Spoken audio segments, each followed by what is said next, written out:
Diesel ದರ ಇಳಿಕೆ ಸೇರಿದಂತೆ ವಿವಿಧ ಬೇಡಿಕೆಗಳ ಈಡೇರಿಕೆಗೆ ಆಗ್ರಹಿಸಿ ಲಾರಿ ಮಾಲೀಕರ ಸಂಘ ಆರಂಭಿಸಿದ ಲಾರಿ ಮುಷ್ಕರ 3ನೇ ದಿನಕ್ಕೆ ಕಾಲಿಟ್ಟಿದೆ.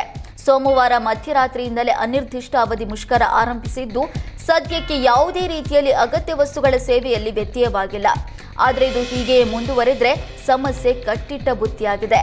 ಡೀಸೆಲ್ ಬೆಲೆ ಏರಿಕೆಯನ್ನ ಹಿಂತೆಗೆದುಕೊಳ್ಳೋದರ ಜೊತೆಗೆ ಇತರೆ 4 ಬೇಡಿಕೆಗಳ ಈಡೇರಿಕೆಗೆ ಆಗ್ರಹಿಸಿ ಹೋರಾಟ ನಡೀತಾ ಇದೆ.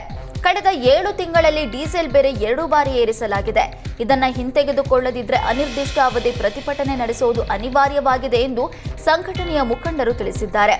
ವಾರದ ಮುಂಚೆ ಸರ್ಕಾರಕ್ಕೆ ಹೋರಾಟದ ಬಗ್ಗೆ ತಿಳಿಸಿದ್ವಿ, ಆದರೆ ಇಲ್ಲಿಯವರೆಗೆ ಸರ್ಕಾರದಿಂದ ಯಾವುದೇ ಪ್ರತಿಕ್ರಿಯೆ ಬಂದಿಲ್ಲ. ಹೀಗಾಗಿ ಹೋರಾಟ ಮುಂದುವರಿಯಲಿದೆ ಎಂದು ಸಂಘಟನೆ ಮುಖಂಡರು ಸ್ಪಷ್ಟಪಡಿಸಿದ್ದಾರೆ.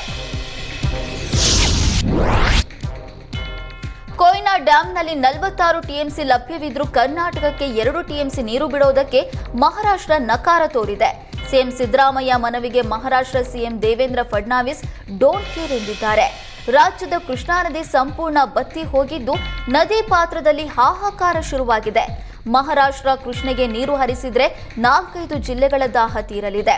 ಹೀಗಾಗಿ ಸಿಎಂ ಸಿದ್ದರಾಮಯ್ಯ ಏಪ್ರಿಲ್ 1ರಂದು 2 ಟಿಎಂಸಿ ನೀರು ಬಿಡುವಂತೆ ಮನವಿ ಮಾಡಿದ್ರು. ಸಿದ್ದರಾಮಯ್ಯ ಪತ್ರ ಬರೆದು 15 ದಿನಗಳು ಕಳೆದರೂ ಸೌಜನ್ಯಕ್ಕೂ ಫಡ್ನವೀಸ್ ಉತ್ತರ ನೀಡಿಲ್ಲ. ಕುಡಿಯುವ ನೀರಿನ ವಿಚಾರದಲ್ಲೂ ಕರ್ನಾಟಕದ ವಿರುದ್ಧ ಮಹಾರಾಷ್ಟ್ರ ಹಗೆತನ ಸಾಧಿಸಿದೆ. ಕರ್ನಾಟಕದಲ್ಲಿ ಬಿಜೆಪಿ ಸರ್ಕಾರ ಇದ್ದಾಗ ಬೇಸಿಗೆಯಲ್ಲಿ ಮಹಾರಾಷ್ಟ್ರ ನೀರು ಬಿಟ್ಟಿತ್ತು.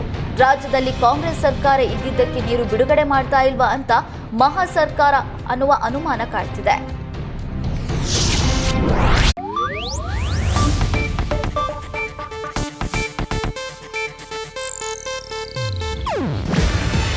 ಇದು ಏಷ್ಯಾನೆಟ್ ನ್ಯೂಸ್ ನೆಟ್ವರ್ಕ್ ಪ್ರಸ್ತುತಿ. ನೀವು ನೋಡ್ತಿದ್ದೀರಾ ಏಷ್ಯಾನೆಟ್ ಸುವರ್ಣ ನ್ಯೂಸ್.